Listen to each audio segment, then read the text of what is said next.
Kita coba ini dulu kali ya. Gue mau ini dulu deh, teori konspirasi. Gue sebenarnya nggak terlalu suka dengan istilah teori ya di situ ya. Oke. Soalnya teori itu sebenarnya kalau di dalam tradisi keilmuan gitu kita nyebut teori itu yang udah terbukti gitu loh. Jadi kita udah menguji dan kalau terbukti baru itu menjadi teori gitu ya. Kalau belum terbukti, kalau baru dugaan itu kita sebutnya hipotesis gitu. Hmm. Ya, jadi lebih pasnya hipotesis konspirasi. Cuman Berarti dia gara-gara umumnya pada taunya teori, jadi gue nyebut di judulnya teori konspirasi gitu. kirain buat clickbait. Ya sebenarnya clickbait juga sih, tapi maksudnya orang udah taunya kan itu. Kalau tiba-tiba diganti jadi hipotesis kan jadi bingung lagi nih gitu loh. Justru bukannya kebingungan itu yang bikin orang mau into ke situ. Oh gitu ya? Salah dong berarti gue. Ini hipotesis konspirasi gitu. Ya, ya. Aduh, ya itu untuk terkait dengan hipotesis. Terus nih udah ada berapa pertanyaan by the way, Vic? Gue coba Guys, lihat ya. halo teman-teman. Ini apaan nih? Ya ampun. Question gue jadi nyampur anjir. Nyampur sama yang diisi di story gue, geblek banget. Langsung banyak banget. Hmm. Hmm.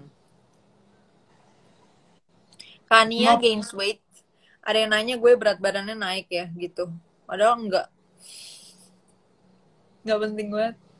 50% nunggu Sabda, 40% Kania, sisanya Viko. Saya dapat 10% saja. Serius.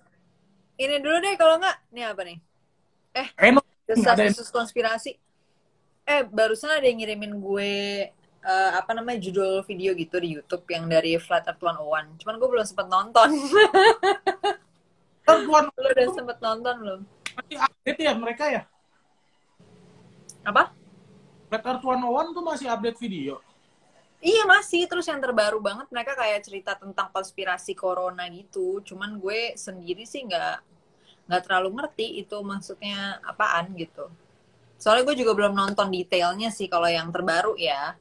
Tapi kata orang-orang katanya ada berita gitu loh dari uh, Flat Earth 101 berita. Ya pokoknya Awal intinya laluin Depok.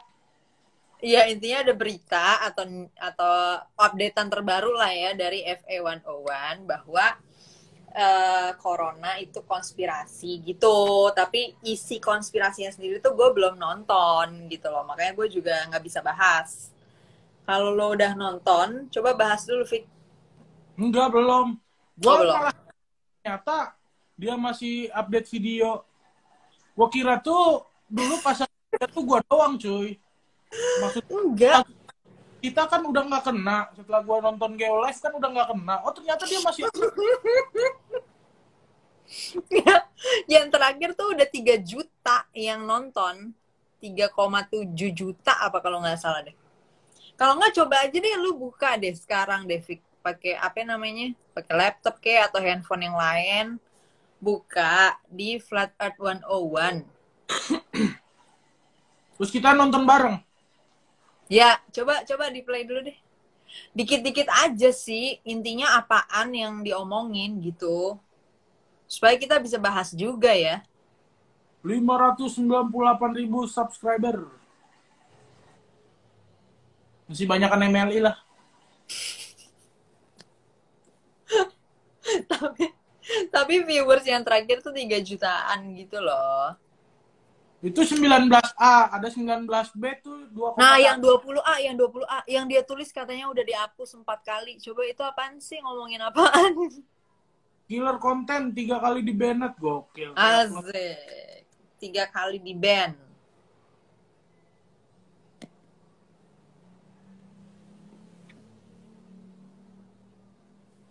Corona sebagai sarana elit global untuk genosida. Oh iya, bilangin tuh sama Bumi Datar. Kalau gue salah berarti gue introvert.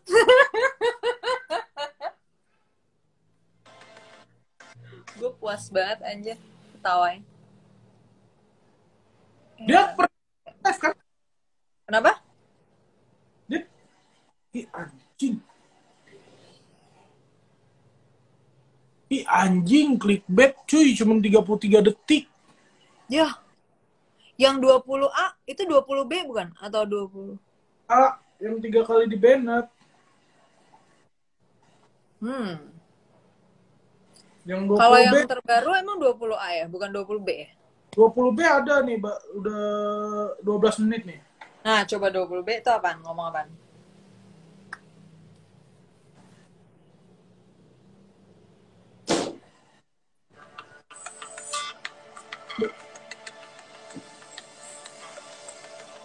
Orang ketakutan dengan COVID akibat propaganda yang dibesar-besarkan oleh media. Tiap hari, semua media mengutip jumlah korban terinfeksi dan kematian akibat COVID. Seharusnya, Ntar gue pakai Bluetooth. media-media juga melakukan investigasi dan komparasi sendiri. Bentar dulu deh. Yang lebih Gue bijak. bingung ya. Mari kita gunakan data-data yang dipublikasikan oleh organisasi-organisasi elit. Kita gunakan data mereka untuk memukul mereka sendiri. Dalam seni bela diri, ini Katanya nih ada yang bilang di sini, katanya si corona itu konspirasi untuk genosida. Gue sebenarnya bingungnya gini sih, di antara mereka sendiri tuh kenapa sih logikanya tuh nggak konsisten gitu loh. Pertama, yang beredar di mana-mana adalah konspirasinya itu dengan cara mematikan perekonomian gitu kan. Jadi kayak corona tuh dibesar-besarkan supaya perekonomian tuh berhenti kayak gitu. Kan dibilang gitu kan pertamanya. Jadi corona tuh aslinya nggak seberbahaya itu. Kan itu kan yang diomongin sama JRX juga kan? Ya kan? Kenapa? Mereka segolongan. Iya, setahu gue sama sumbernya satu aliran lah gitu loh. Nah kan argumen yang pertama justru dibilangnya tuh WHO melebih-lebihkan, iya kan? Justru WHO melebih-lebihkan, ini semua melebih-lebihkan, makanya negara-negara pada lockdown, bla bla bla tuh melebih-lebihkan. Tapi on the other hand, sekarang itu malah muncul cerita baru bahwa ini justru untuk genosida. Lah berarti bukan melebih-lebihkan dong, berarti bener dong bahwa itu seberbahaya itu kayak gitu. Gue nggak ngerti sih di situnya sebenarnya. Kalau dibilang mau genosida tapi WHO ngedikit-dikitin data yang kena, itu masuk ya berarti. Kan WHO nyebar datanya real. Nah, katanya malah ngebanyak-banyakin, bukan ngedikit-dikitin kan? WHO Katanya angkanya malah dibesar-besarkan. Ingat nggak sih yang JRX bilang media membesar-besarkan gitu? Media mainstream media MSM itu katanya membesar-besarkan. Ya, ngebesar-besarin. And then Nah iya, berarti kan kalau misalnya dia justru dibesar-besarkan, berarti kan aslinya justru nggak berbahaya dong. Tapi kok sekarang malah muncul teori baru bahwa dia untuk genosida gitu loh. Padahal kemarin mereka sendiri juga yang bilang bahwa dia nggak berbahaya. Tapi sekarang mereka sendiri juga yang bilang bahwa bahwa dia genosida. Gue jadi lohe. Lanjut nggak? Gue baca komen. Kenapa? Lanjut nggak? Lanjut apa nih? Oh ininya. Yaudah lanjut. Data-data jumlah kematian tahun lalu dari PBB, Worldometer, videografinya bagus tapi dan WHO. Iya emang. Jumlah kematian orang sedunia tahun lalu, proporsi 131 hari dari 1 Januari sampai dengan 10 Mei, hampir 21 juta orang yang mati. Jumlah kematian akibat kanker tahun lalu pada periode yang sama 3 juta orang. Kematian akibat HIV atau AIDS 616 ribu. Akibat diare. Next. Terus apa? Coba dicepetin, itu gue udah ngerti yang data-data oke, terus perbandingan dengan penyakit lain, gue udah cukup kebayang lah polanya. Terus ini apa nih? Lo ngerti gak sih, Fik, kalau layar lo itu di gue jadi kebalik, bosku. Gue jadi gak bisa baca itu apaan. Karena di gue munculnya kebalik. Hello. Dari 100 orang yang mati di seluruh dunia, hanya 1 orang yang katanya terinfeksi COVID. Penggelembungan jumlah korban COVID akibat. Jadi gue harus layar gua supaya lu bisa baca. Berarti penggelembungan kan? Berarti balik ke yang hipotesis tadi dong, ya nggak? Boleh. Bahwa si Sabda udah nyampe nih. Bahwa data yang ada itu membesar-besarkan gitu kan? Ya itu berarti balik ke yang gue omongin tadi dong, kalau itu lagi berarti. Jadi gue tuh nggak pernah ngerti dengan alur logikanya tuh mau yang mana gitu loh. Apakah dia tuh dibesar-besarkan atau dikecil-kecilkan?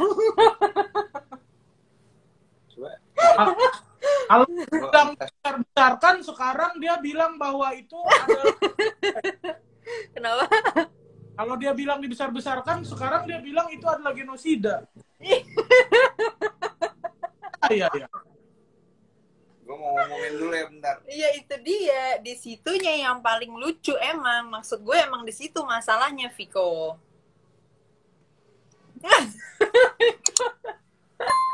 Aduh gila ya, gue capek ngetawain komen-komen orang juga. Terus di sini ada yang ngomong tadi bahwa ya wajar lah, nggak jelas, namanya juga konspirasi. Nah, gue mesti meluruskan dulu nih ya definisi dari konspirasi sendiri nih. Jadi konspirasi sendiri itu kan sebenarnya intinya konspirasi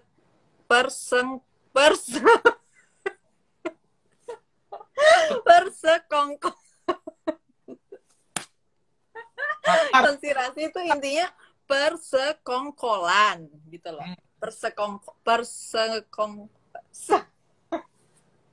Persekongkolan tuh, gue lebih pinter ngomong persekongkolan daripada cita. Iya benar. Nah, kan intinya kan persekongkolan. Nah, karena dia persekongkolan, itu tuh berarti apapun itu ya, mau yang bersekongkol itu siapapun, ya itu tetap masuk ke dalam konspirasi gitu. Maksudnya konspirasi itu bisa terjadi gitu loh maksudnya ya. Jadi nggak berarti dia tuh bohong atau berarti dia tuh nggak mungkin terjadi gitu kan. Misalnya aja gue sama Viko, misalnya sekarang nih berkonspirasi kan bisa juga gitu ya. Bisa. Untuk mencapai suatu agenda gitu loh. Ya misalnya gue sama Viko punya temen yang jomblo, terus kita mau nyomblangin mereka. Terus Bentar, stop dulu. Ada yang nanya tuh, kenapa sih pakai topi di rumah? Karena gue nggak bisa ke barbershop. Jadi gue bener-bener totally udah gonjes banget. Jadi poninya dia tuh nutupin mata. Cuma itu. Jadi tadi rambut gue udah kayak gila. Terus habis itu bewok gue juga kayak Tom Hanks di apa tadi, Outcast. Nggak tahu, aku nggak tahu film. Castaway. Jadinya gue terpaksa. Bang Sabda ya? Tapi suara gue kelihatan nggak?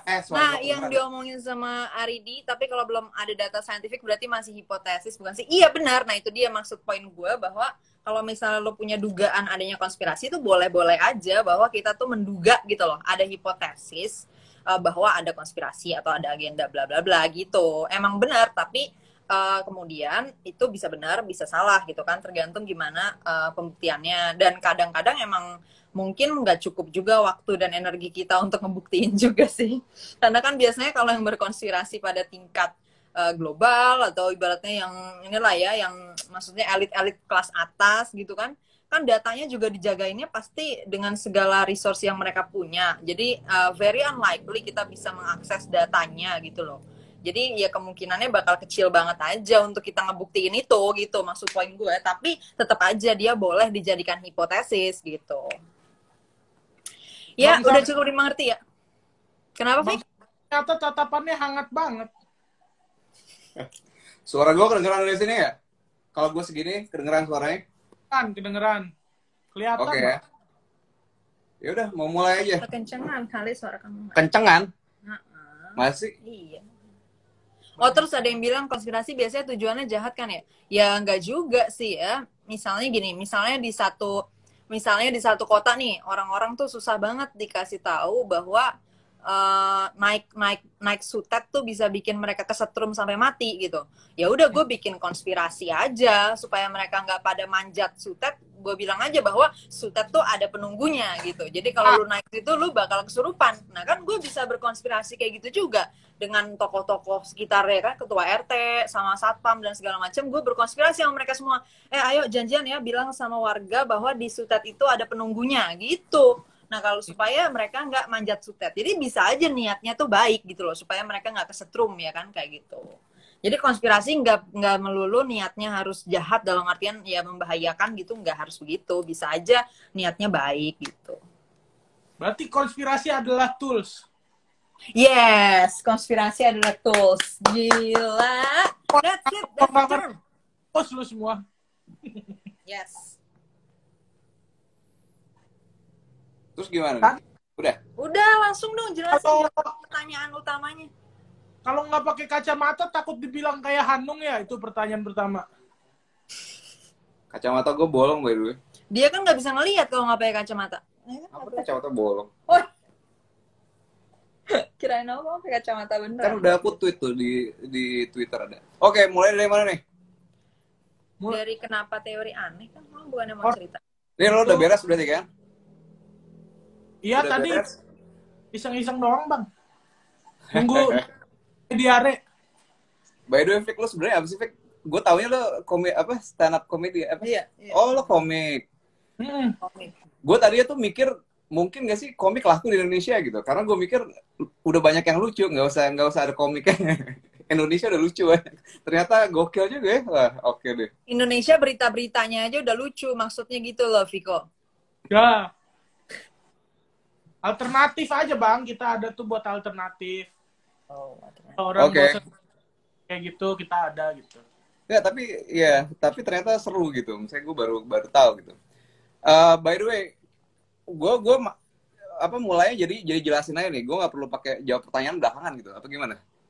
Iya, langsung jelasin aja dulu. Jelasin dulu kan, Fik, berarti pertanyaan yang kemarin kan? Ya. Ngelanjutin yang kemarin. Jadi gue baru pertama kali IG live. Pernah sekali, tapi ya beda lah. Oke, jadi disclaimer paling penting bahwa penjelasan gue itu mostly penjelasannya pakai evolusi, ya kan? Background gue ada background antropologi, pasti nyamber dikit sama evolutionary psychology. Nah, di situ banyak jelasin tentang human behavior. The problem is, kebanyakan kalau ngejelasin human behavior, itu ada yang nganggap, kalau sains tuh ngejelasin fenomena. Human behavior artinya perilaku manusia. Nah, kalau kita jelasin Siapa tahu ada audiens yang nggak tahu. Kalau gue jelasin biar sains tuh menjelaskan itu kenapa sih begini segala macam kayak gitu. Tapi masalahnya dari penjelasan itu kadang ada yang mikir bahwa itu jadi justifikasi kenapa justifikasi untuk bisa melakukan sesuatu gitu. Kok jadi kesana sih? Enggak, itu disclaimer paling penting dulu. Iya, karena jangan salah. Jadi misalnya contoh gini, kenapa sih ada pemerkosaan? Oh jelas, ada kebutuhan untuk survival, ya kan? Gen-gennya harus nyebar. Kalau dia kagak laku, apa yang bisa dilakuin? Ya merkosa gitu kan. Iya, kalau misalnya nggak ada yang mau kawin sama dia, mau gimana lagi? Ya udah merkosa kayak gitu. Tapi itu cuma penjelasan doang. Bukan berarti membenarkan pemerkosaan, karena dalam sains itu bebas nilai gitu. Nggak ada acuan moral di dalam sains gitu. Yes. Sains itu acuan fakta doang gitu. Oke. Itu disclaimer aja, maksudnya Disclaimer supaya awal. nanti kalau dijelasin jangan geser-geser. Nah, oke. Jadi kita mulai dari kenapa orang bikin teori. Sebenarnya kan manusia itu berevolusi secara spesies ya. Secara spesies tuh udah sejak 300.000 tahun yang lalu lah secara spesies. Jadi spesies Homo sapiens. Yes. Itu udah 300.000 tahun yang lalu. Nah, dalam prosesnya pasti dong lo punya ada manusia ini adalah termasuk hewan yang cerdas, dan survivalnya tergantung dari kemampuan dia untuk solving problems gitu. Jadi sangat tergantung dari bisa ini apa nih? Turn off comment dulu. Oh gitu. Kenapa turn off? Katanya biar mukanya Bang Viko kelihatan. Oke. Sip. Nah, jadi dari dulu kita berusaha menjelaskan karena apa? Karena kalau misalnya kita bisa punya penjelasan, itu bisa ngebantu misalnya tentang realitas nih. Oh di sono misalnya zaman dulu ya di Afrika, kan kita evolve di Afrika, ada tebakan bahwa oh di sana tempat ngumpul singa, di sini tempat ngumpul apalah apa sih yang babi hutan itu, bukan babi hutan itu yang sering dimakan singa, ya itulah yang katanya enak kata singa. Oh, Nah, yang kata singa enak. jadi kalau ada teori kayak gitu, dia bikin Haina, bukan? bikin tebak, bukanlah babi itulah. Oh iya. Nah, berarti kalau gitu, kalau tebakannya itu benar, ya kan, dia sukses dong untuk survive, ya kan? Karena gue dapat makanan, gue bisa menghindari singa atau hewan-hewan buas lain dan segala macam. Nah, jadi berusaha menjelaskan sesuatu itu penting banget untuk bisa survive. Dapat makanan kek, dapat apa menghindari ini kek, terus kemudian menghindari apa hujan apa segala macam. Pokoknya yang bahaya-bahaya, ada tebakan tentang bahaya, ada tebakan tentang opportunity apa ya? Kesempatan gitu kan untuk makanan, dapat makanan ya, lah, tempat dapat tinggal buah, yang tempat lebih tinggal baik, enak, dan tempat yang lebih subur dan Tebak. sebagainya. Tebakan ya. Tebakan tuh maksudnya? Iya, jadi maksudnya kan dia kan apa namanya, ibaratnya kan belum bisa tahu kan. Maksudnya pada saat dia sebelum dia datang ke suatu tempat, misalnya sebelum datang ke suatu tanah kan dia nebak-nebak kan, kayak gitu loh. Baca pola gitu loh. Iya, jadi nebak dulu nih ya kayaknya Sebelum di jadi sana, teori, itu jadi hipotesis tebakan. Hipotesis itu Dugaan, basically dugaan. dugaan tebakan. Dugaan, Gitu. ya. Jadi nebak tentang realitas tuh seperti apa. Ya Asumsi. kira-kira apa? Disebut asumsi gak? Asumsi ada yang itu bisa jadi asumsi, tapi kebanyakan itu tebakan aja bahwa Dugaan sih dugaan. sebenarnya lebih pas sih. Dia nggak baca pola nih. Kayaknya nih gitu, kayaknya sih di sana gini gitu. Dia nggak baca pola nih. Tiap dari daerah sini kok selalu munculnya dia dari sini gitu. Berarti kalau gitu kalau ke arah timur misalnya, oh di situ ada ini geng singa nih misalnya kayak gitu. Tapi kalau dalam bahasa umum mungkin ramalan kali ya, yang Ramalan, juga sering iya. dipakai ya. Makanya kan ramalan juga jadi sesuatu yang termasuk budaya paling tua lah ya dalam peradaban Ramalan. manusia ya. Ramalan suka Maksudnya ada peramal. tapi ramal tuh in the future. Tapi kalau ini lebih ke polanya gitu. Oh iya. Jadi lebih ke pola-pola bahwa oh itu tuh penting banget. Jadi bikin tebakan itu. Jadi pola tuh maksudnya kayak logikanya gitu ya. Jadi kalau ada ini bakal ada kayak gini nih gitu. Kalau misalnya ada pohon warna kuning nanti bakal ada singa nih misalnya kayak gitu. Tapi itu baru nebak-nebak doang gitu maksudnya. Gitu. Jadi bikin teori dari misalnya oh ada yang tukang ngumpulin buah, ada yang tukang ngumpulin distracting. Iya. Ada yang ngumpulin buah, ada yang ngumpulin makanan gitu. Terus ternyata dia ada yang makanan apa buah yang kayak gini ternyata bikin dia mati. Ada orang mati makanan itu. Nah, jadi tebakan itu penting untuk survival. So, akhirnya manusia itu mengembangkan kemampuan untuk bikin tebakan yang makin lama bisa mungkin semakin akurat gitu. Semakin akurat tebakannya semakin survive dong gitu kan. Terus yang tebakannya makin ngaco ya makin punah lah dia gitu. Itu konsep nomor 1. Nah, terus ini satu tebakannya satu, tapi ada satu lagi nih pola nih bahwa evolusi itu konsepnya kan jadi gini, ada salah pengertian banyak bahwa bukan salah pengertian banget sih, kurang tepat lah. Evolusi itu orang mikirnya survival for the fittest. Survival for the fittest. Jadi kalau survival of the fittest. Jadi kalau yang jago apa segala macam itu survive dan itu yang evolusi, yang lainnya nggak survive. Sebenarnya lebih tepatnya nggak gitu. Lebih tepatnya tuh gue kalau ke murid-murid gue lebih suka pakai ini apa masuk PTN, tes masuk PTN.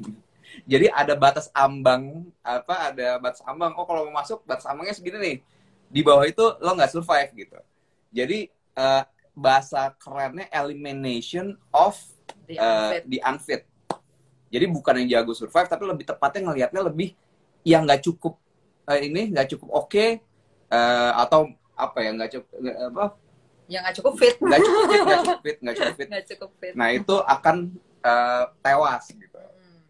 Tereliminasi, betul. Nah, dalam bikin tebakan, ya, bahkan bikin tebakan-tebakan, itu ada kecenderungan yang survive itu adalah yang menghindari bahaya. Jadi tebakan-tebakan itu menghindari bahaya. Jadinya, ya benar kan menghindari bahaya. Iya, maksudnya. Jadi jadi tebakannya lebih ngarah ke yang lebih mungkin lebih aman. Lebih aman, yes. Bukan mencari peluang yang lebih besar Maksudnya Bukan jadi banyak. bukan sekedar untuk mencari kebenaran yang mana yang paling benar, Iya, tapi pada batas ambang tertentu, mana yang aman, tebakan yang paling aman. bahkan yang paling Contoh aman, misalnya yang gini. paling benar gitu. Contoh misalnya gini, lo ngeliat di semak-semak nih ada bunyi, wah gelap-gelap, semak-semak ada bunyi, dadar bunyi terus gerak-gerak. Tebakannya kan bisa aja satu itu ada angin, ya kan? Ya. Bisa jadi yang bener angin. Tapi bisa juga lo nebak, oh di situ ada singa, gitu. Nah, kalau misalnya terjadi beneran angin, ya kan? Ya lo aman-aman aja.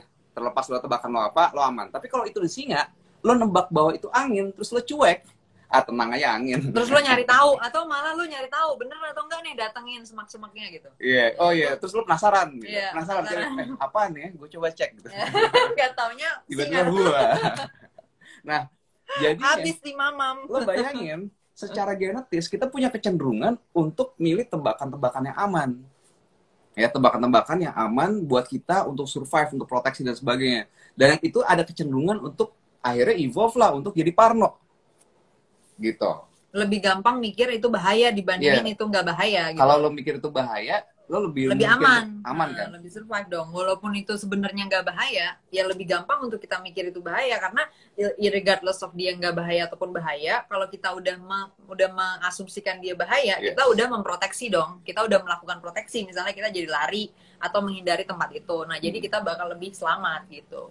Ya, jadi itu tuh lebih penting untuk survive. Ingat ya, ini zaman dulu. Zaman dulu gen-gen kita ratusan ribu. Zaman modern ini dengan listrik segala macam, polisi beredar dan sebagainya, itu baru paling 100-an tahun, nggak sampai, mungkin 60 tahun, 70 tahun gitu kan. Ya, jadi dari sejarah manusia yang udah kira-kira 300.000 tahun itu, Iya. Kehidupan kita yang modern ini dengan lampu, pencahayaan yang bagus, listrik dan lain sebagainya itu baru banget gitu. Karena baru kayak 100 tahun terakhir aja. Bahkan di Indonesia ini masih banyak banget kok orang-orang yang belum punya lampu, belum punya listrik, dan mungkin aja mereka masih harus kayak gitu ya. Jadi harus nebak-nebak nih itu serigala atau bukan Jadi gitu. konsekuensinya bahwa ya, gen-gen kita itu yang evolve 300.000 itu lebih banyak gen-gen yang dibawa untuk beradaptasi di zaman kita tinggal di gua dibandingkan kita belum sempat berevolusi nih secara genetis di 100 tahun modern ini gitu. Bayang maksudnya. Karena gen tuh butuh berevolusi secara genetis nih, biologis segala macam. Nah, kita 300.000 ya sekitar 300.000-an itu lebih banyak hidup di gua gitu. Jadi itu berevolusi dengan keadaan zaman itu. Gitu. Jadi Ya, belum banyak nih kita berevolusi untuk cocok-cocokan sama zaman sekarang. Oke, itu konsekuensi penting. Nah, konsekuensi laginya gara-gara itu tebakan-tebakan kita tuh banyak, intinya gini, tebakan. Kenapa? Iya, karena banyak yang harus bikin tebakan, jadi tebakannya banyak yang Oh iya, jadi tebakan itu banyak banget. Tebakan itu banyak banget. Jadi dari segala macam. Dan itu sampai sekarang kerasa. Tebakan, wah kalau gini-gini. Cenderung tebakannya itu apa ya? Yang aman apa? Lu menghindar di situ. Contoh misalnya, di pohon. Wah ada bunyi-bunyian, segala macam. Wah setan gitu. ada hantu. Gitu. Itu duluan yang keluar Pokoknya dari yang keluar otak tuh kita. ini gimana cara lo selamat gitu. Entah pokoknya takut-takutnya entah setan lah, entah apalah segala macem, banyak inilah segala macem, udah tebak-tebakan cenderung kayak gitu. Dan juga mungkin ada teman-teman yang kayak gue juga kalau di dalam kolam berenang berasa kayak ada buaya lagi ngejar-ngejarin gue dari belakang. Jadi gue deg-degan sendiri. Walaupun itu di kolam berenang yang aman gitu loh. Iya, gue sama Kania sama fobia terhadap buaya di dalam kolam renang. Jadi kalau udah apalagi agak gelap dikit, udah panik. Jadi berenangnya Padahal cepet tahu banget. pasti aman gitu, udah tahu pasti aman, tapi tetap aja kecenderungan alamiah kita. Karena bayangin, dari sisa evolusi zaman itu dulu di kali-kali itu banyak buaya. Kita berenang di kali dong. Zaman dulu nggak bikin kolam renang orang-orang. Kalau di danau di kali. Jadinya ya emang kita harus takut ada parno, sense of parno itu daripada buaya. Dimakan buaya, ya kan, Fik? Berarti nanti dengan kawin sama buaya. Berarti nanti akan ada evolusi setelah kita kan, tapi kan baru 100 tahun terakhir kan kita dalam kondisi. Ya, jadi konsep evolusinya masih harus yang penting ya, jadi gini, konsep evolusi kan memang secara biologis ya. Jadi konsep ya mungkin di lain waktu akan jauh lebih detail. Tapi yang paling pasti ya, sekarang yang gampangnya aja evolusi itu gini. Gen-gen kita ada, kemudian gen-gen itu variasinya banyak.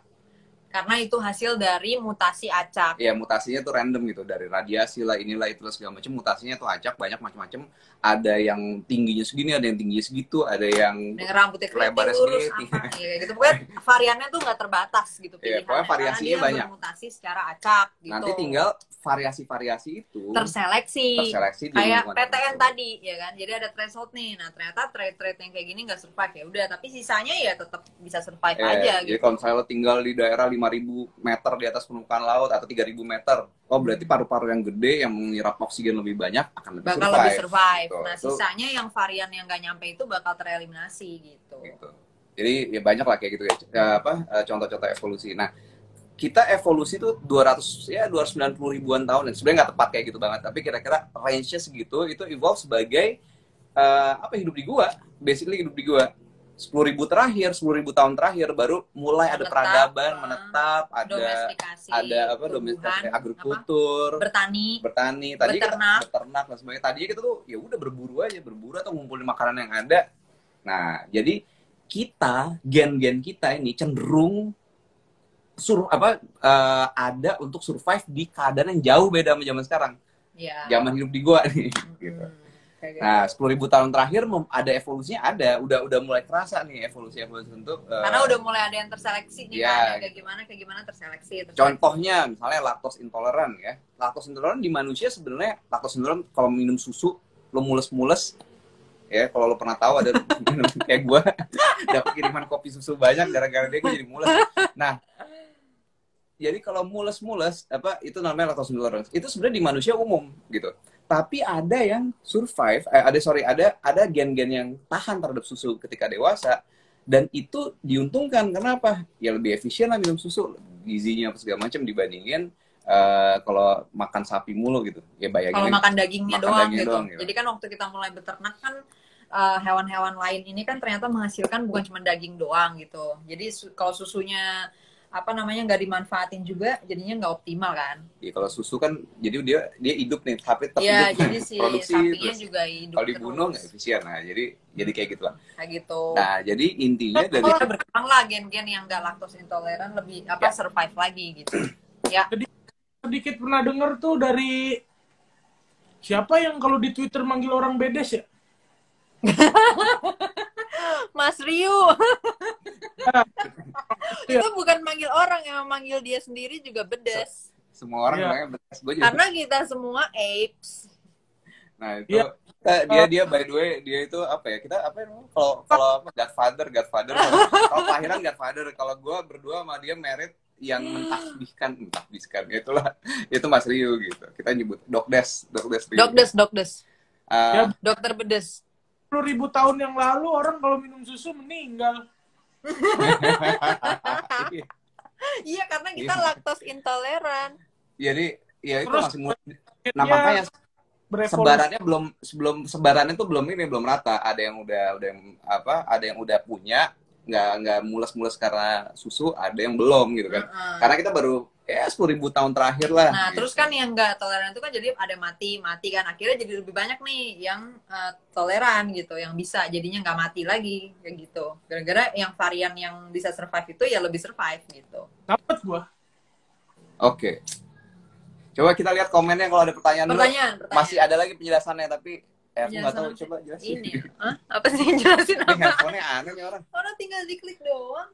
Komen-komen apa ini? Ini pertanyaan, tapi ini kecampur by the way sama yang di story. Iya. Coba. Komennya ini berarti. Coba gimana caranya? Oke, nyalain komen dulu ya. Ya, Sorry, gua agak- biar tetap ternyata question card-nya itu kecampur sama question box gue di story. Geblek nih UI-nya Instagram, halo. Tapi kalau ada pertanyaan sok, gue masih ada lagi bahannya nih yang seru. Ya, jadi tanya di komen aja Tanya deh. di komen aja deh, Ya, tanya di biar komen langsung ya. kelihatan nih. Karena ternyata question card gue kecampur. Paradox of choice. Paradox. Nggak mau Ini bahas topik yang lain, paradox of Topiknya choice. yang nyambung dong. Baca pin komen gue cuy. Gue jelasin yang tadi. Nah, abis itu kasih. Jam. Belum ada pertanyaan. Viko, mau ada bahasan lagi nggak, masih dari topik yang tadi? Mau diperpanjang? By the way, tadi kalau ada yang bilang ini soal sapiens, jadi apa ya, Sapiens tuh buku yang pengantar yang termasuk yang bagus ya untuk antropologi dasar. Jadi sebenarnya kalau lo belajar antropologi dasar ya isinya banyak kan Sapiens, tapi Sapiens tuh populernya. Maksudnya udah diringkas dan cukup oke lah buat yang baru kenal antropologi itu. Tapi kalau mau lebih dalemin lagi, banyak buku-buku yang nanti bisa direkomendasi yang sebenarnya bisa kalau lebih seru secara lagi. umum gue lebih suggest Diamond sih daripada Harari. Tapi Diamond tuh nggak ada dasar ininya. Kalau mau lebih dasar lagi tentang human selection tuh lebih seru lagi. Ya, gue mau jawab dikit. Tadi ada yang nanya, emang konspirasi bisa disebut teori? Kayaknya masih nggak ngerti juga ya maksudnya. Jadi konspirasi itu adalah sebuah aktivitas gitu loh. Sebuah aktivitas sama aja kayak misalnya bekerja, menulis tuh sama gitu ya. Jadi konspirasi, bekerja, menulis, melebur, menyublim itu sama semua tuh. Sebuah kata kerja gitu loh, sebuah verb gitu kan, conspire gitu. Nah, jadi nggak ada hubungannya dengan apakah dia tuh bisa jadi teori atau enggak. Jadi yang bisa menjadi teori itu ya kalau misalnya suatu hipotesis itu terbukti. Sedangkan isi hipotesis itu ya bebas gitu loh. Isi hipotesis itu bisa misalnya hipotesis tentang konspirasi kek, tentang orang menulis kek, orang membaca kek, orang menyublim, manusia bisa menguap atau apa, itu semua ya bisa menjadi teori gitu. Karena asalkan terbukti kayak gitu loh. Jadi itu dua ranah yang apa ya? Nggak ngerti deh aku maksudnya. Jadi pertanyaan itu apa namanya, miskonsepsi gitu loh terhadap istilah konspirasi. Seru nih, ada pertanyaan seru nih. Ya apa Sapiens doang yang evolve language sampai kayak sekarang? Ya, jadi sebenarnya gini, kita tuh sebenarnya homo lain tuh banyak. Ada Sapiens, ada Neanderthal, apa segala macam. Dan diduga beberapa memang udah memiliki language. Sebenarnya ini bahasa kita bilangnya ini bahasa kita karena emang ya ini kita yang kenalnya ini. Ya, tapi ini yang kita kenal. Kayak simpansi, kemudian bonobo, gorila, dolphin, itu mereka punya bahasanya masing-masing yang relatif kompleks. Kayak coba deh lu nonton dokumenterinya Nat Geo ya, mereka tuh suka ngedokumentasiin keluarga kera-kera di Cina atau di hutan mana gitu. Nah itu nanti bisa kelihatan mereka tuh berinteraksi gitu. Kayak misalnya mereka tuh milih kepala keluarganya siapa, terus siapa yang harus diusir gitu-gitu. Mereka ada bachelor party juga gitu loh pokoknya. Iya beneran, jadi coba deh ya ditonton nanti, itu seru banget. Dan itu kompleks, kultural juga. Jadi nggak semuanya murni instinktif. Mereka emang mengembangkan kultur juga. Jangan-jangan mereka punya bahasa juga tapi kitanya mereka punya bahasa. Kemudian akhirnya ada penelitian yang seru banget, simpansi yang emang belajar bahasa manusia. Ya, belajar bahasa manusia, cuman karena dia, jadi ada secara biologis ya, ada kelemahannya yang mereka nggak punya di sini, kita punya, sehingga kita bisa bersuara macam-macam. Mereka nggak. Akhirnya si simpansi ini dikasih keyboard nih, dikasih keyboard sangat kompleks untuk bisa berinteraksi sama kita gitu. Keyboardnya tuh kalau mau ngomong ini, ngomongnya ke sini. Dan itu struktur gramatikal manusia kompleks. Oh iya, gitu. Bisa ditonton sih videonya di YouTube. Di YouTube ada itu. Ada simpansi learning human language gitu. Jadi belajar bahasa kita terus jadi bisa ngobrol gitu. Kalau ditanya ini apa, ini apel atau pisang gitu, dia bisa mencet tombol itu ngomong bahwa itu apel atau itu pisang kayak gitu. Something lain. Tadi ada yang nanya lumayan penting sih. Misalnya kayak gini. Gimana gue bisa yakin sama buku-buku sains populer? Apa bedanya sama buku-buku kepercayaan? Nah, itu dia. Exactly. Gue mau cerita teori lagi. Balik lagi ke teori yang tadi. Jadi, kan tebakan banyak nih, ya kan? Tebakan tuh macem-macem. Lo bayangin ini, lo bayangin keadaan zaman dulu supaya bisa kebayang konteksnya kayak apa, serunya kayak apa. Manusia itu hidup di dalam suatu kumpulan yang kira-kira cuma 100 sampai 150 orang, 50 sampai 150 orang maksimum, ya. For comparison, sekarang ada 8 miliar manusia. Nah, di dalam satu kumpulan itu 150, lo sekarang negara ada 200 juta orang. Friends lo udah berapa, followers udah berapa gitu kan? Temenan aja udah di kelasnya udah banyak gitu, belum sekolah segala macam. Temen kita udah banyak banget. Zaman dulu itu cuma 100 sampai 150. Sekumpulan masyarakat tuh cuma 100 sampai 150. Dan kemudian kalau punya power, ya misalnya punya power, itu ada pemimpinnya biasanya nih di dalam suatu struktur gitu, ada pemimpinnya. Nah, pemimpin patriarknya siapa, matriarknya siapa, itu ada pemimpinnya. Kalau lo jadi pemimpin, jadi patriark ini yang alpha patriarknya lah gitu ya.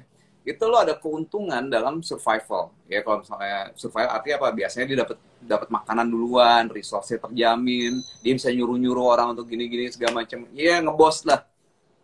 Nah, gara-gara language itu evolve ya kan, kita jadi bisa punya bikin teori-teori yang bukan cuma untuk tebak-tebakan benar atau salah, tapi bikin teori-teori untuk menumbangkan si alpha male yang lagi berkuasa.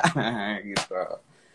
Kebayang nggak tuh? Jadinya itu salah satu fenomena yang seru banget, di mana gamenya cowok itu ya, testosteron ya. Artinya kalau kita ngomongin cowok nih zaman dulu nih ya, di game testosteron itu adalah siapa yang rise to the power, dia akan punya survival chance jauh lebih besar, akses ke female lebih banyak, ya kan? Biasanya dia bisa kawin tuh sama banyak cewek di situ, poligami gitu kan. Kalau di Resources beberapa banyak. keluarga kera yang di Cina itu malah semua cewek yang ada di tribe dia tuh cuman kawin sama satu alpha male doang gitu. Jadi bahkan bukan cuma banyak, tapi bisa semuanya secure buat dia dong. Iya. Dan kemudian kalau begitu agrikultur lebih gila lagi. Udah mulai raja kan. Raja akses tuh bisa 1.000 cewek gitu. Iya. Nah, akhirnya jadinya ya lo bayangin berarti kalau jadi alpha male itu diuntungkan banget. Akses terhadap cewek ada, which is gennya bisa nyebar jauh lebih banyak. Akses terhadap resources, makanan dan sebagainya juga lebih kuat, ya kan? Akhirnya apa yang terjadi? Ya kalau gitu, kalau untuk menandingkan apa, mau menumbangkan dia, itu pakai apa? Salah satunya adalah teori konspirasi gitu. Sehingga nanti ngumpul, woi gue nggak mau dia berkuasa, kita bikin ngarang-ngarang cerita gosip apa segala macem, yo gitu. Kumpulin other males yang ada, tumbangin jadinya. Jadi bikin ada perlawanan terhadap conspire gitu. Tapi ini kok nggak menjawab pertanyaan itu ya? Pertanyaan apa? Tadi ada pertanyaan bedanya buku sains sama buku Belum sampai. Gue kalau jelasin panjang. Kalau di Genesis tuh biasa fundamental. Ya ini nggak sempat nih, bentar lagi habis nih. Habis fundamental dulu, habis itu baru jelasin sini. Nah, gara-gara banyak akhirnya, jadi kan ketika peradaban makin besar, kan teori-teori makin banyak nih kan. Teori ini tentang itu, tentang apa segala macam, makin banyak nih orang-orang bikin teori tanda kutip. Teori ini, teori itu segala macam, bla bla bla, yang bikin konsep lah ya. Bikin konsep ini, konsep itu, tesis, hipotesis ini, segala macam, bla bla bla. Akhirnya yang terjadi apa? Akhirnya lomba-lombaan untuk teorinya diterima sama orang-orang, konsepnya diterima sama orang-orang, pertarungan ide-ide konsep itu, dan akhirnya ada ide-ide tertentu yang akhirnya lebih survive, dan lebih laku, jadi gede kayak sekarang, gitu kan? Itu juga salah satu untuk dan kemudian juga pada suatu masa di peradaban, akhirnya kita mempertanyakan, gila ini banyak banget konsep-konsep aneh-aneh gini, ada nggak sih cara yang paling reliable, ya? Cara yang paling reliable untuk kita tahu mana yang benar, mana konsep yang benar. Gitu. Nah, jadi sains itu jangan dilihat sebagai kesimpulan gitu loh. Sains itu metodologi, cara Sains untuk mendapatkan suatu kesimpulan. Walaupun hasilnya kemudian juga disebut sains juga jadi sih. Sains ada dua bagiannya nih. Ada dua bagian dari sains. Yang pertama adalah metodologi. Jadi itu dari filsafat berdebat abis-abisan selama 1.000 tahun lebih, 2.000 tahun lebih gitu, 2.500 tahun sekarang gitu, berdebat tentang metodologi apa sih yang kita debat 2 jam aja udah capek. Yang paling reliable untuk dapat sesuatu, tahu benar mana yang benar, mana salah. Nah, itu pergulatan di filosofi itu gitu. Nah, kira ketemu sebenarnya kalau gue menyimpulin sih 2 poin paling penting lah ya dari metodologi sains. Yang pertama adalah pembuktian, ya. Pembuktian itu berarti ya emang ada bukti empirisnya untuk tahu itu benar atau enggak. Yang kedua adalah pengujian berulang, makanya disebut reliable. Jadi dia dicoba berulang, kesimpulannya tetap sama gitu. Terbukti emang tetap sama gitu konsepnya. Jadi berarti kan teruji ya bahwa di kasus yang berbeda, rule-nya tuh tetap berlaku kayak gitu. Oke, terus jadinya sampai lagi. Iya, jadi perdebatan yang seru. Sains ada 2 bagian jadinya. Yang pertama itu metodologinya. Nah, itu caranya tadi. Nah, metodologi itu diberdebatin, jadi bukan cuma satu metodologi doang ya. Ada metodologi macam-macam ya, tapi pada dasarnya adalah harus empiris. Harus nyata, bisa di-observe atau indirect observation. By the way, nyata tuh bukan harus bisa dilihat ya. Wifi juga nggak bisa dilihat, angin juga nggak bisa dilihat. Jadi jangan ada lagi yang ngomong ke gue, ini bisa dilihat apa? Enggak, bukan. Empiris tuh bukan bisa dilihat. Kedua, hasil dari metodologinya itu, hasil dari metodologi sains, ilmu-ilmu yang didapat dengan metodologi sains, akhirnya jadi bagian dari sains juga, itu Iya. bagian ilmu dari Iya. sainsnya. Jadi hasil dari metodologinya Yes. itu jadi ilmu sains gitu, jadi ilmu fisika, ilmu biologi. Dan ini dinamis, ya dinamis. Artinya bisa dibantah kapan aja kalau emang salah. Ya, tapi itu tadi ya, kalau punya model A dibantah pakai model B harus jauh lebih komprehensif. Nih ya, waktu model itu A. kita udah bahas. Kemarin kita udah bahas. Ya. Dibahasnya di mana? Nah, ini serunya nih. Dibahasnya di mana tuh? Akhirnya ilmu-ilmu itu dihasilkan. Kita mau menciptakan satu versi, universum, one version di universitas gitu. Konsepnya tuh itu.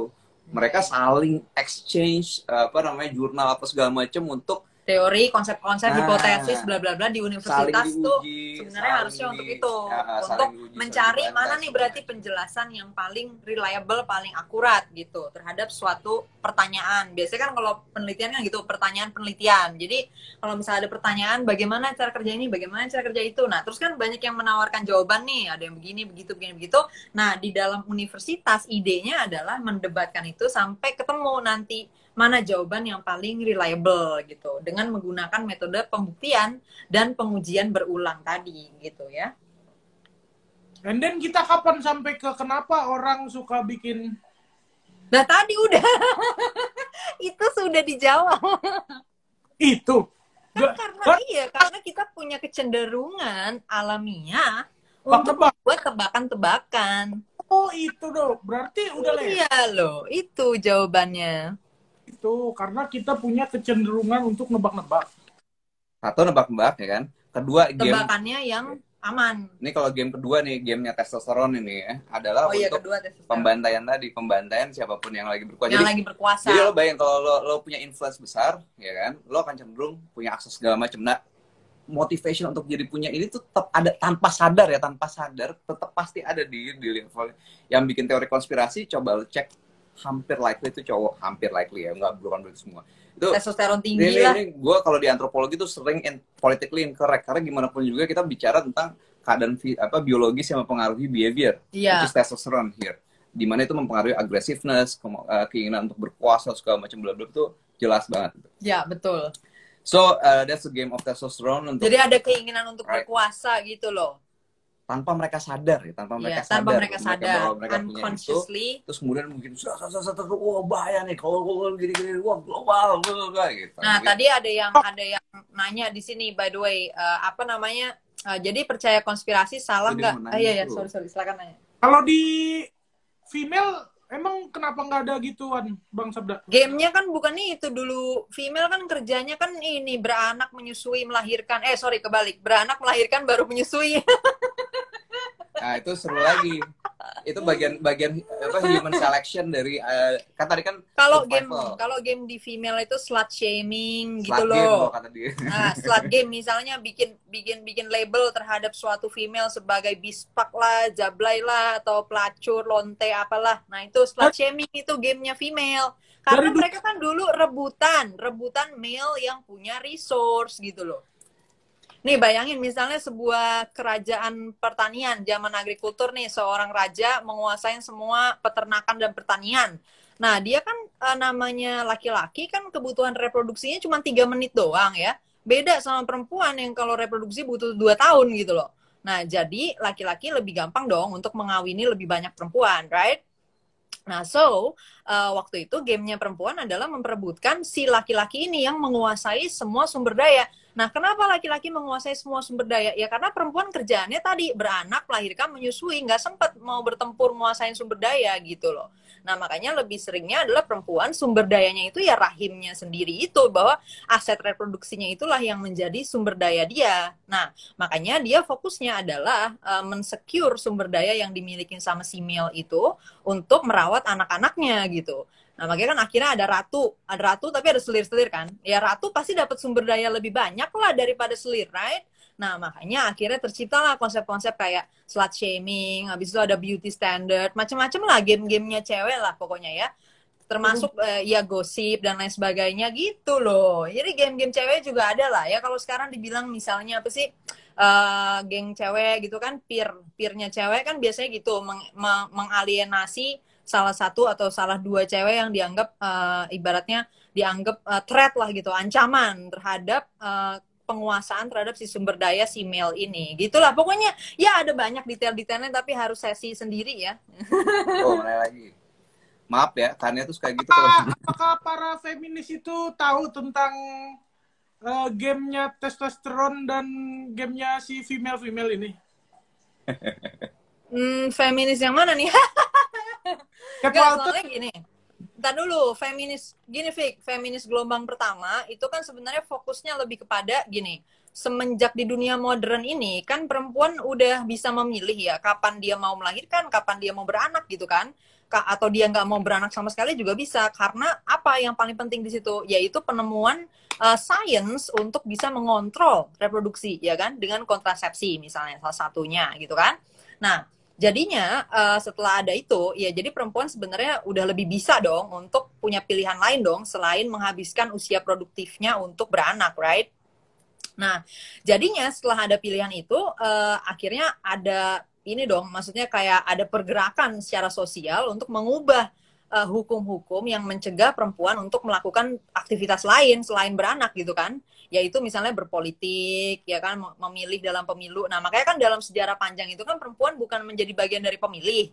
Nah jadi gerakan feminisme gelombang pertama itu fokusnya adalah menjamin kesetaraan untuk perempuan di mata hukum gitu. Jadi kalau laki-laki bisa jadi politisi ya perempuan juga gitu kan. Kalau laki-laki boleh milih ya perempuan juga dan seterusnya. Tapi feminis gelombang yang sekarang itu gue sebutnya feminis gelombang ambi. Gue nggak tahu agendanya apa. Ya. Berarti saat feminis gelombang pertama muncul itu di situ si alpha male itu lagi kecele dong. Feminis bisa sampai bersatu bikin konspirasi yang dia kesetaraan gender di situ lagi mungkin di situ lagi pada turun kualitas alfanya apa gimana itu? Ya kalau menurut gue sih karena ada perkembangan dari sisi teknologi dan ilmu pengetahuan juga sih ya. Jadi apa namanya ya jadi memang ada perubahan sosial nih gitu loh. Maksudnya udah mulai ada terbuka lah kesempatan untuk melakukan itu in the first place gitu sebenarnya. Bentar ini ada yang penting banget. Kalau ketika kita melihat kayak gini-gini, mana yang diuntungkan dengan sesuatu ini, kadang-kadang itu nggak obvious. Contoh misalnya, perjuangan dari females untuk dapat kesetaraan apa segala macam, dan akhirnya memperjuangkan monogami misalnya. Ya, ini soal kayak gini misalnya. Itu in the first place, itu bisa jadi kerasanya bahwa itu menguntungkan cewek, karena ini monogami. Gitu. Tapi, kalau dihitung-hitung lagi, itu bisa aja ternyata secara evolusi ya, survival. Di biologis itu ada hitungannya lah ya, pakai matriks tertentu, akhirnya bisa dihitung lagi. Dan itu bisa aja monogami itu justru merugikan lebih banyak cewek. Dia menguntungkan segelintir cewek, tapi merugikan banyak cewek. Maksudnya apa? Lo bayangin, ketika poligami terjadi, ini ada raja nih, resource-nya banyak, bisa 1.000 cewek. 1.000 cewek ini bisa survive, gitu loh. Karena ada resource-nya. Tapi ketika struktur power dan resources itu nggak seimbang, lebih banyak di sini, kemudian si ini cuma satu cewek doang nih. Nah ini diuntungin banget cewek ini kan, segelintir.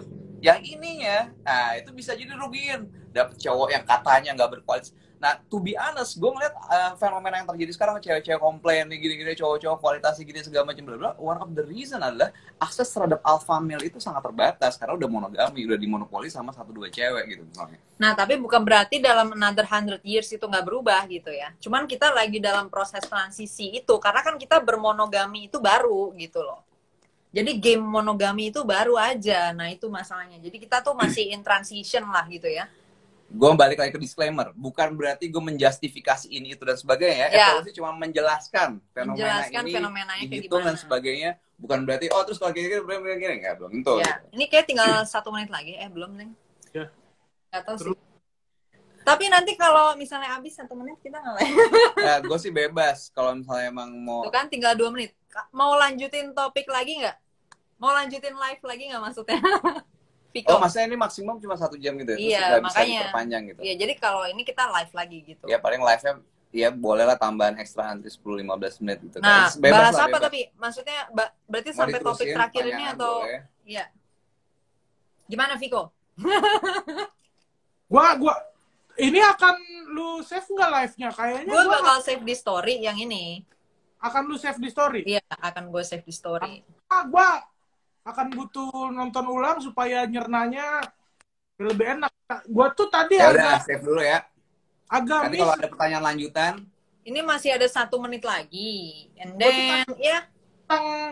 tentang tebakan yang cenderung lebih aman gitu. Maksud gue, kenapa tebakan yang cenderung lebih aman kenapa tebakan yang cenderung lebih aman bikin kita lebih parno gitu? Nah, itu Ya, dilanjutin di live berikutnya. save dulu ya, save dulu. Nanti kita live aja lagi. Karena Yes. itu butuh lebih jelas. Oke, Simpen ya pertanyaannya, Fik ya. Ntar lo tanya lagi ya. langsung kan? Ya, nih. Ya. Ini udah tinggal 40 detik. Ya. Oke, guys. Sampai jumpa di live berikutnya in 30 seconds. Ini gue matiin dulu deh sekarang berarti. Oke, Viko. See you on the next live. Nanti gue bakal request, ya either invite atau lo request juga boleh. Oke? Ya, see you guys. Stay tune ya. Stay tuned. Seru banget anjing. Iya,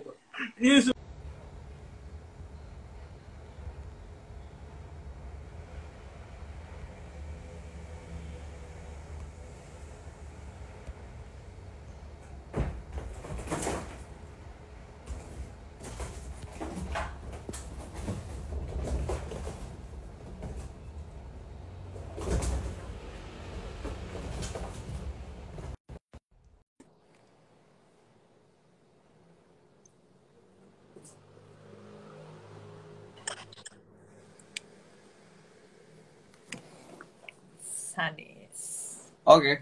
Ya. Apa tadi pertanyaannya? Ulang lagi, Fik, pertanyaannya. tentang kenapa tebakan yang aman malah bikin kita ngerasa yang itu kan? Kenapa tebakan yang aman? Gimana ya? Kenapa tebakan yang aman malah bikin kita ngerasa parno? Oh, Kenapa? tebakan yang aman Oh. lebih santai Parno ya? justru Balik, bisa sorry. bikin jadi aman. Jadi tebakan yang aman tuh maksudnya bukan tebakannya maksudnya gimana ya? Gini. Aku jadi bingung. Gue coba kita ulang lagi dari awal dikit. Evolusi itu, ya kan? Kalau misalnya lo ada variasi A, B, C gitu. Terus ternyata variasi A bikin lo lebih gampang masuk jurang nih gitu. Ya kan? Yang B lebih gampang dapat daging enak, protein. Yang C ya lo dapet apalah gitu. Nah, yang si A ini kan nggak aman ya. Dia cenderung, gue suka nih ngeliat jurang, gue nyemplung gitu. Ya udahlah, gen itu nggak ada. Makanya jarang ada orang suka nyemplung jurang. Karena kalau ada gen itu, ya like very unlikely untuk survive, ya kan?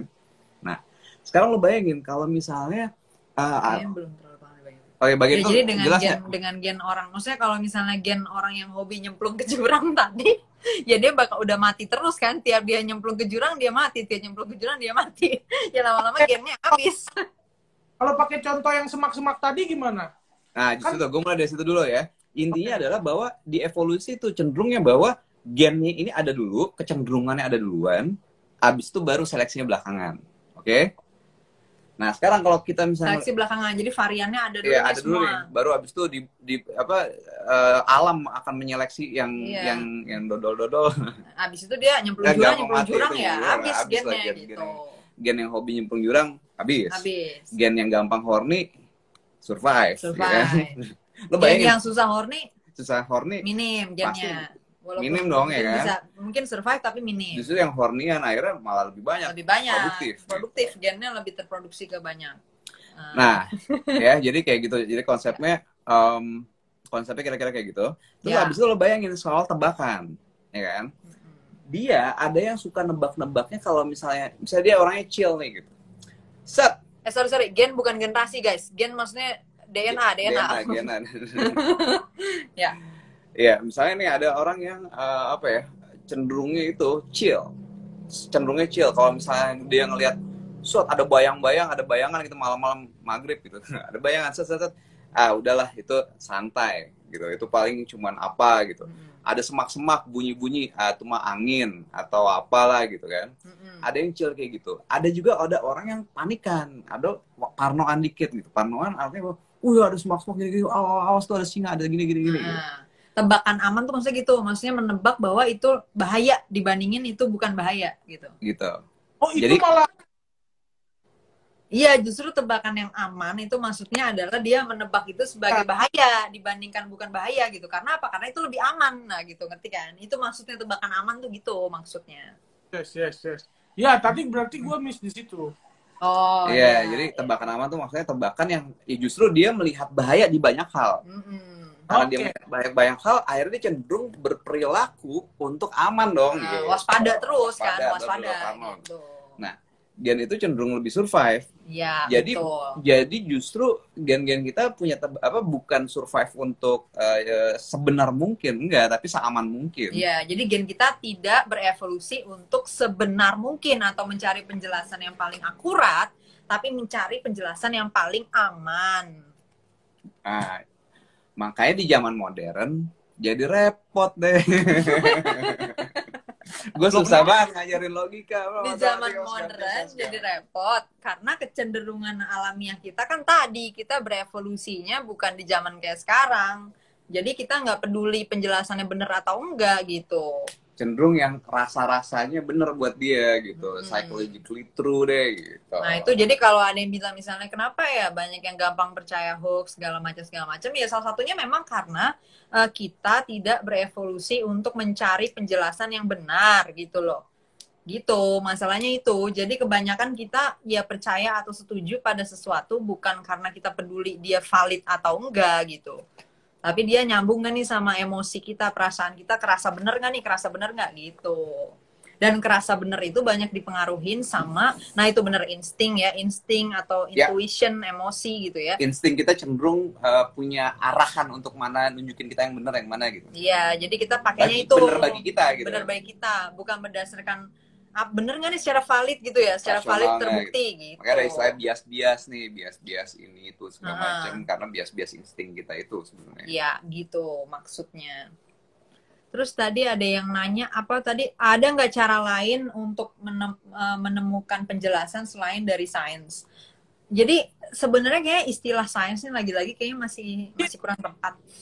Oh ya udah Viko dulu. Enggak, tadi itu gue di WhatsApp izin gue join live-nya di satu sesi pertanyaan ini aja di bagian yang gue miss. Oh. Dan gue mau disuruh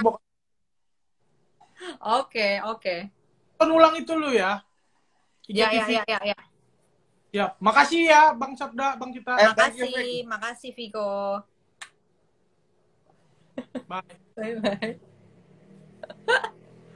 Ini kita masih jawab beberapa pertanyaan dulu ya.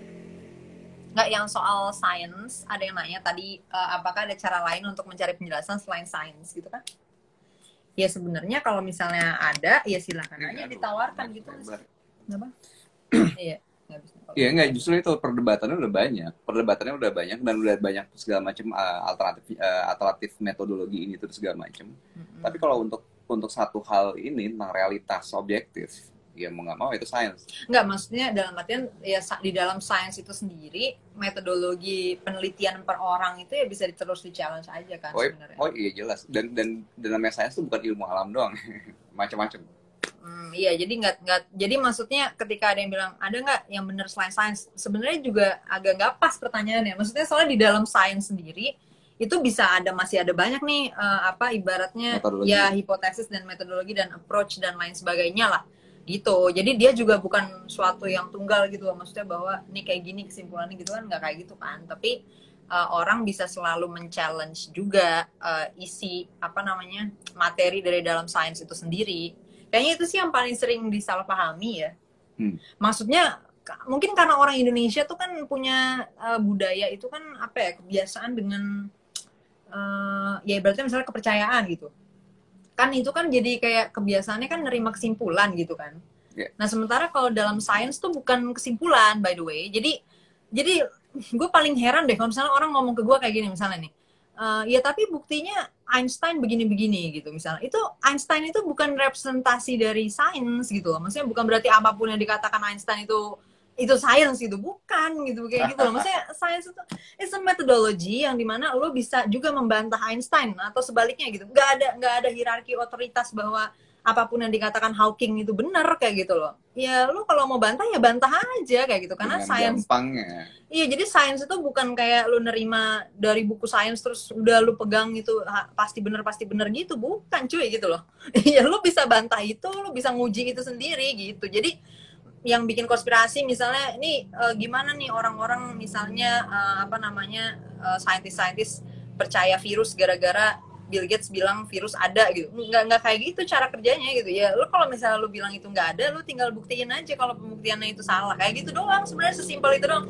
Dan kalau misalnya lu nggak setuju juga nggak apa-apa juga ya. Maksudnya sains juga nggak ada blasphemy law gitu loh. Dalam sains nggak ada. Ya kalau misalnya lu nggak setuju ya silakan, tinggal di nggak setuju. Kalau mau debat ya debat, bikin argumen sendiri silakan bikin argumen sendiri gitu. Karena itu datang dari kita sendiri gitu loh, bukan ada ibaratnya kayak misalnya Einstein tuh apa ya, misalnya kayak yang menerima wahyu sains gitu, yang enggak gitu, itu mah jadi dia meneliti aja, dan lebih seringnya juga orang bisa menemukan sendiri juga, by the way, apa yang ditemukan oleh Newton misalnya, ya lu bisa ulang dari nol dan nemuin itu sendiri tuh bisa, cuman kebetulan dia aja yang duluan nemuin ya.